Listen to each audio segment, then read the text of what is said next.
Merry Meet. It's Darius. It's been a while. I don't know if anyone's even subscribed to me yet, and weirdly enough, I don't know if I care. And that's okay. It's not that I'm like, oh, I don't care. No, I'm starting to realize that I'm not really doing this for anyone else specifically. If people find this, they're meant to find it. And I'm okay with that. And if they don't, then they're not meant to find it. And I'm okay with that too. The lighting is also shitty, and I am not apologizing.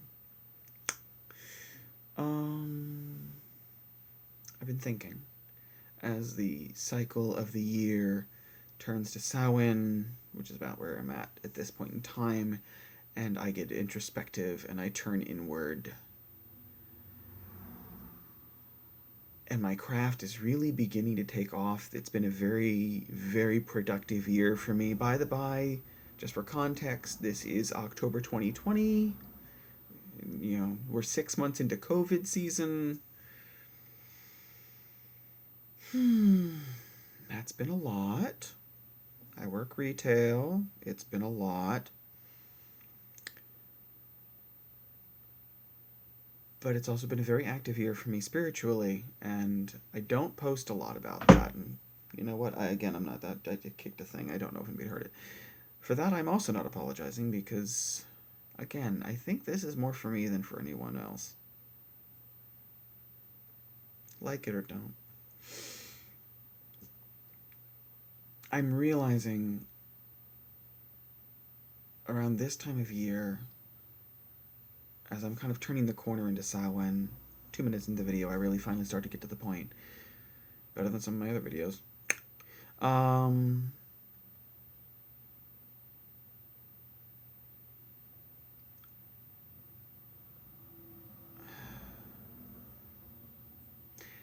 I'm realizing that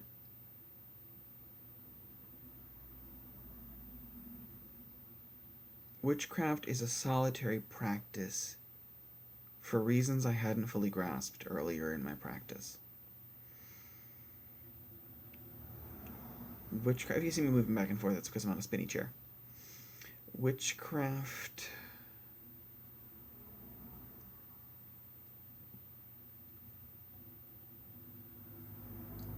The more you practice, the more you make it your own, and the more you discover things that are specifically for you and on your journey. Much of what I have discovered in the last 6 months, the last 2 years, the last 3 years, have been stepping stones for me on my journey. And the more I find, the less I realize I can share in detailed fashion with other people. Because what I'm finding and what I'm using can't help anyone else. It's perfect for my situation. It's perfect for what I'm seeking.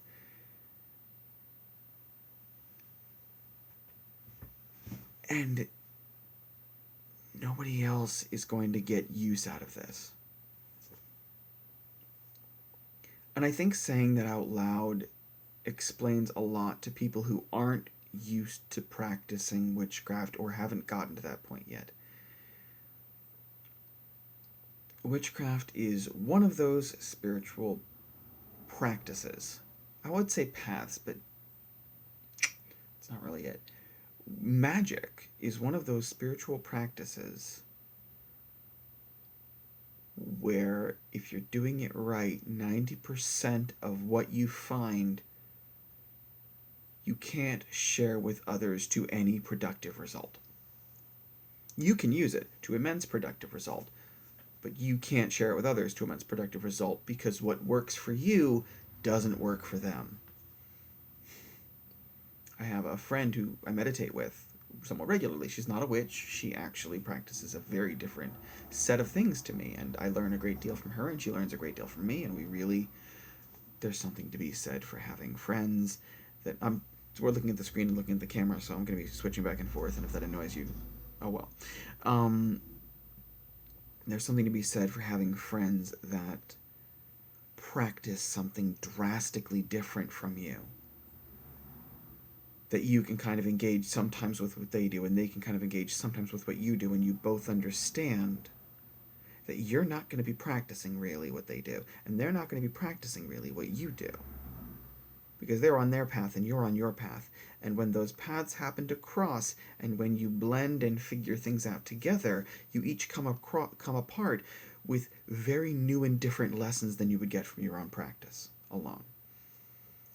And you also learn that you're never going to do what they do, because they're getting very different things. And this is something that has been kind of knocking around my head for years, and it's been very present, and it's now very obvious to me, even though I've been kind of circling this drain for a long fucking time.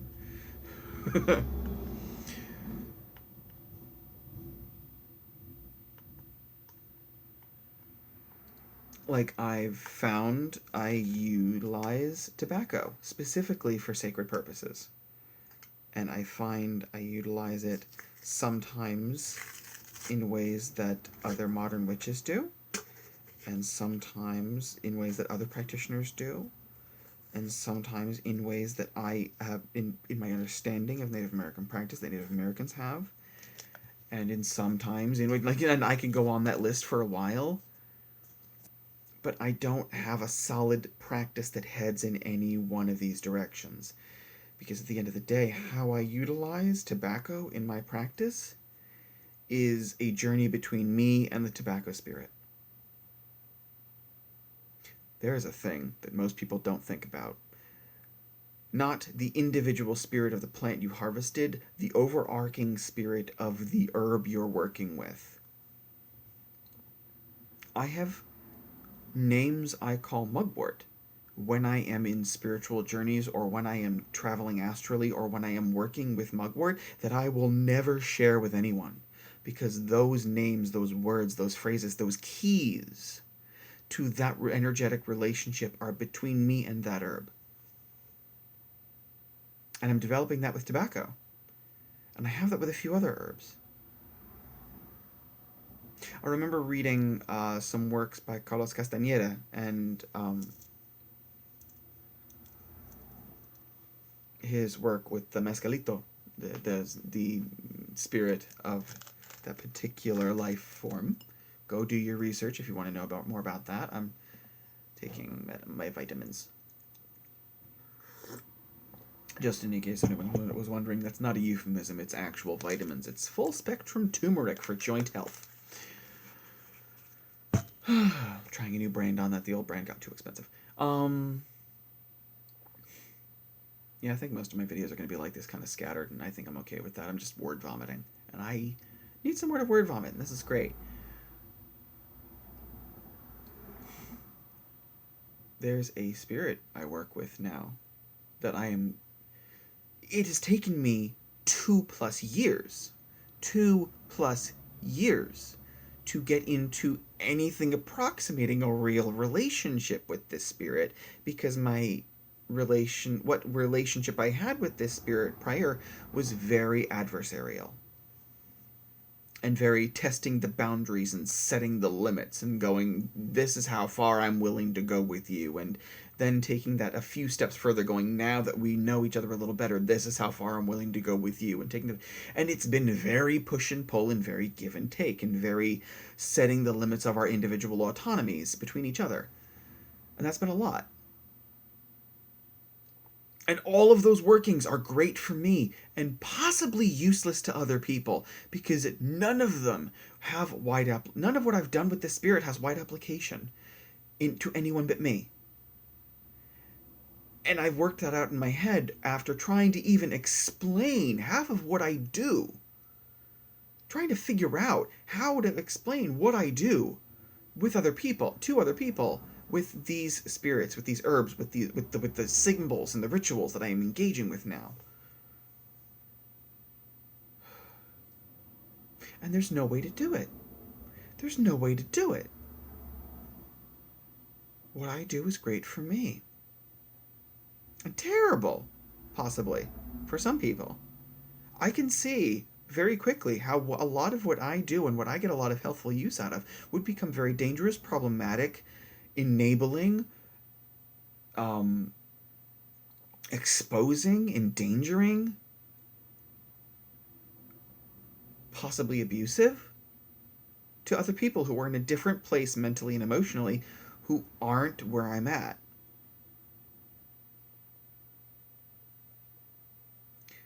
And in a lot of ways, this is why witchcraft is a solitary practice, I'm realizing. Or at least historically viewed as a solitary practice, because there are things you can explore with your coven. There are things you can explore with a group. And that's great. And you should have that experience if you feel drawn to it, because it is a very fruitful experience and it teaches you a great deal about your own practice, and it's a worthwhile thing to have.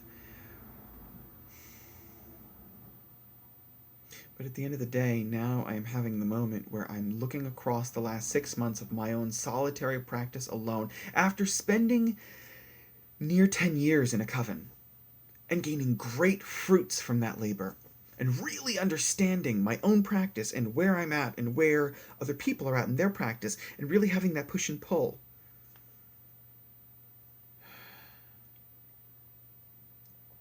I'm realizing that being in a coven wasn't to further my own practice, it was to gain perspective. That's the lesson there.